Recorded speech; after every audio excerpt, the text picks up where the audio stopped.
మామ ఈరోజు మా కాలేజీలో గుజరాతీ వాళ్ళు ఈవెంట్ కండక్ట్ చేశారు మామ, హోలీ ఈవెంట్. సో ఈవెంట్ అనేది ఏం లేదు మామ. సో మనకు వచ్చిన ఆర్ట్ వర్క్ని మనం ఇక్కడ ఆర్ట్ వేస్తే సరిపోతుంది. ఎక్విప్మెంట్స్ వచ్చేసి మనకి ఇందులో యూనివర్సిటీ వాళ్ళే ప్రొవైడ్ చేస్తారు. అండ్ గెలిచిన వాళ్ళకి అట్లనే అక్కడ స్నాక్స్ ఉన్నాయి కదా, సో ఆ స్నాక్స్ ఇస్తారు. స్నాక్స్ కోసం కాకపోయినా మన ఇండియన్స్ యొక్క కల్చరల్ని, మన ఇండియన్స్ యొక్క ఫెస్టివల్, ప్రతి ఒక్క ఈవెంట్ని ముందుకు తీసుకొస్తారు మన వాళ్ళు ఇక్కడ.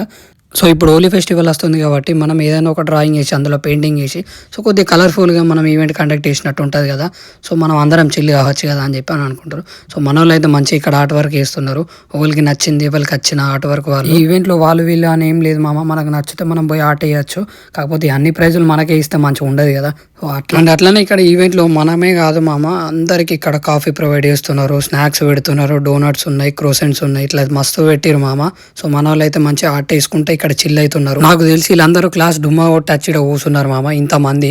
సో మాకైతే ఇప్పుడే క్లాస్ అయిపోయింది కాబట్టి మేము ఇక్కడికి వచ్చి ఈ ఈవెంట్ని అయితే చూస్తున్నాం. మా యూనివర్సిటీలో కాదు మామ, ఇక్కడ ప్రతి ఒక్క యూనివర్సిటీలో మనోళ్ళు ఇక్కడ మన ప్రతి ఒక్క ఫెస్టివల్స్కి ఇట్లా ఏదో ఒక ఈవెంట్ ముందుకు తీసుకొచ్చి మంచిగా ఎంటర్టైన్మెంట్ చేస్తారు మామ. అండ్ మీ యూనివర్సిటీలో కూడా ఇట్లా జరిగితే కామెంట్ చేయండి మామ.